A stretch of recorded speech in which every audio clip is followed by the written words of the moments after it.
Assalamualaikum warahmatullahi wabarakatuh. Apa kabar semuanya? Di dalam video ini akan dijelaskan mengenai transformasi struktural. Apa itu transformasi struktural?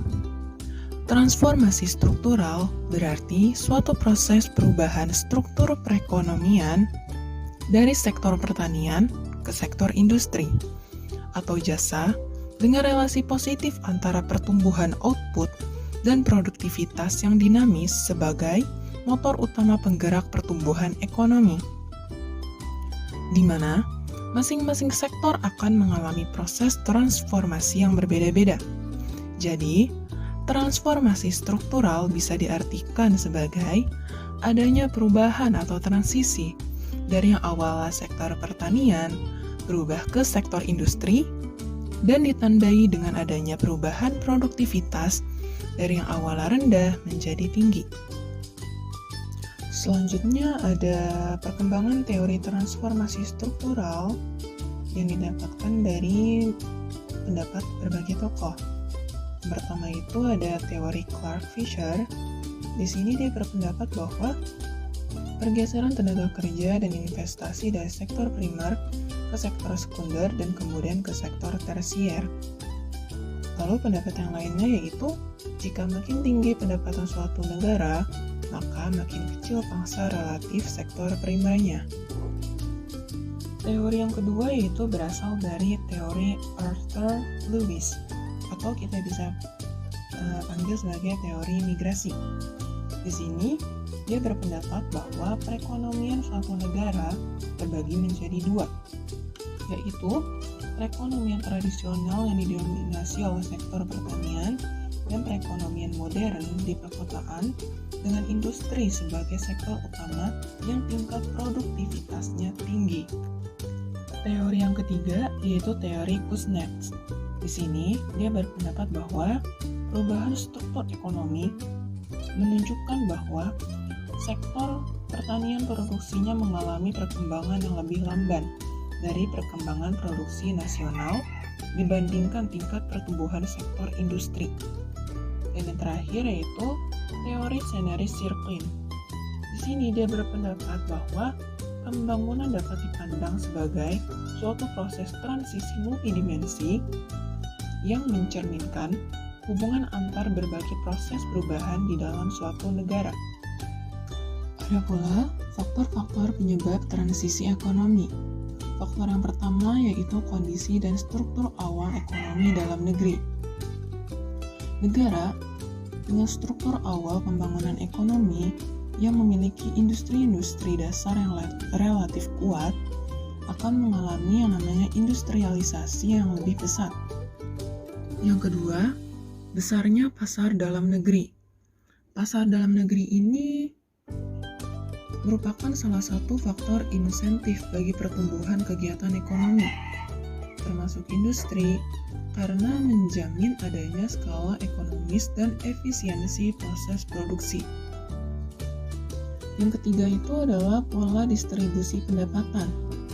Pola distribusi pendapatan merupakan faktor pendukung dari faktor pasar. Tingkat pendapatan tidaklah berarti bagi pertumbuhan industri bila distribusinya sangat pincang atau tidak tersusun secara baik. Selanjutnya ada gambaran transformasi struktural di Indonesia. Indonesia banyak bertransformasi sejak era pemerintahan Orde Baru hingga sekarang. Bisa dilihat di sini ada bagian mengenai gambaran transformasi struktural di Indonesia. Yang pertama itu ada Orde Lama dan juga awal Orde Baru. Di sini sektornya masih didominasi oleh sektor pertanian. Dalam itu ada struktur tenaga kerja 80% di sektor pertanian, tingkat investasinya rendah, tabungan rendah, konsumsi rendah, tidak ditunjang dengan industri yang memadai sehingga produktivitasnya juga rendah. Yang kedua itu dari periode 1970 sampai dengan 1985. Di sini sudah mulai bergeser ke namanya industri tambang. Di periode ini, sektor industri mulai dikembangkan yang membutuhkan lahan yang banyak. berkembangnya lahan pertanian, realisasi tenaga kerja, arus urbanisasi pun semakin tinggi, dan terganggunya keseimbangan lingkungan karena sektor industri sendiri ini juga seperti yang awal tadi membutuhkan lahan yang banyak. Lalu beralih ke periode 1990 sampai dengan awal abad ke-21. Di sini mulai beralih juga ke industri non-tambang. Impor beras berlanjut, boom minyak merosot, pemacuan industri non-migas, kesenjangan industri besar dan dengan industri kecil dan menengah, lalu adanya kualifikasi sumber daya manusia yang terampil atau skill labor kurang menunjang.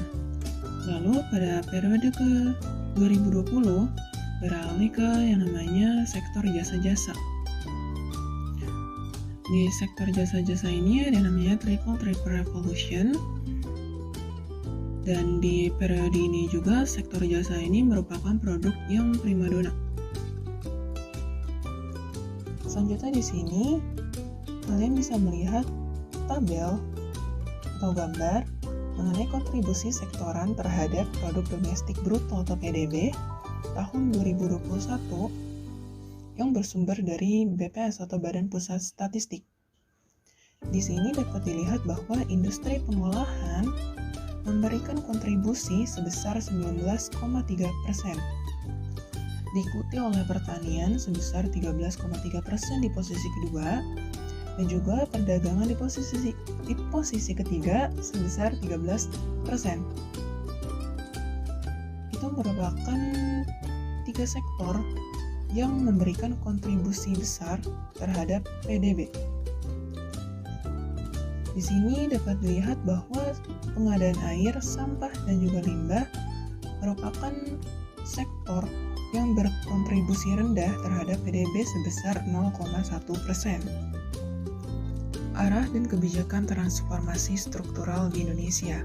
Terdapat 2 sektor, yaitu perdagangan dan jasa.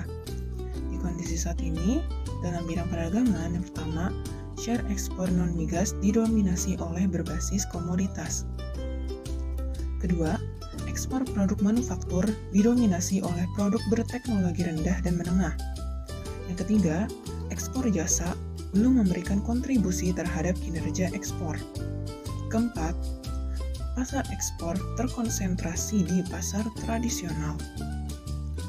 Yang kelima, belum seragamnya prioritas dan kesiapan masing-masing sektor dalam menghadapi isu globalisasi.